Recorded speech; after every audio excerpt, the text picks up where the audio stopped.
हे पार्थ, जब मन डगमगाए, जब आंखों के आगे धुंध छा जाए, जब शरीर थक जाए और आत्मा से संदेह उठने लगे, तभी सच्चा युद्ध आरंभ होता है।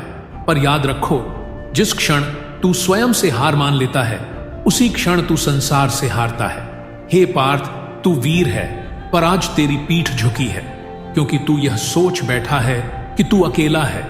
परंतु जो अपने स्वरूप को जान लेता है, उसे फिर किसी का सहारा नहीं चाहिए, क्योंकि आत्मा ही सबसे बड़ा आधार है।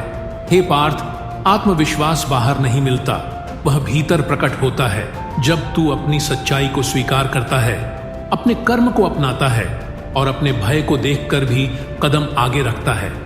जो तू सोचता है कि मैं नहीं कर सकता, वही विचार तुझे रोकता है। तेरा शत्रु कौरव नहीं, तेरा शत्रु है तेरा भ्रम, तेरा डर, तेरी हीनता। तू अर्जुन है, तू वह योद्धा है जिसने अंधकार में भी तीर चलाया था। तू वह शिष्य है जिसने ईश्वर से केवल ज्ञान मांगा था, और आज तू उस आत्मा को भूल गया है। पार्थ सुन, सफलता उसी को मिलती है जो स्वयं पर विश्वास करता है, जो गिर कर उठता है, जो भीड़ से नहीं भीतर की आवाज से चलता है। भीतर का जो कृष्ण है वही असली मार्गदर्शक है। यदि तू सोचता है कि तू सक्षम नहीं है, तो तेरी सारी विद्या व्यर्थ है। यदि तू सोचता है कि लोग क्या कहेंगे, तो तेरा जीवन उनकी परछाई बन जाएगा। पार्थ, आत्मविश्वास यह नहीं कहता कि मैं सब जानता हूं। आत्मविश्वास यह कहता है, जो भी आएगा मैं सीख जाऊंगा, झुकूंगा नहीं, रुकूंगा नहीं।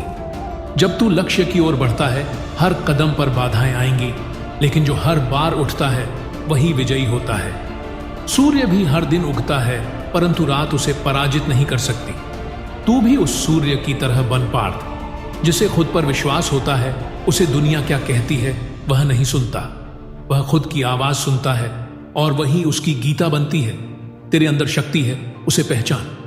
तेरे साथ मैं हूं, और जब तू अपने आप के साथ खड़ा हो जाता है, तब सारा ब्रह्मांड तेरा साथ देता है।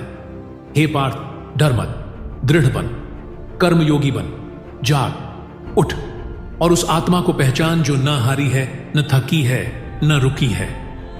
जब तू स्वयं को जान लेता है, तब तू वह बन जाता है जिससे दुनिया डरती है। अब उठ, गांडीव उठा, और उस जीवन युद्ध को जीत जिसे केवल तू ही जीत सकता है।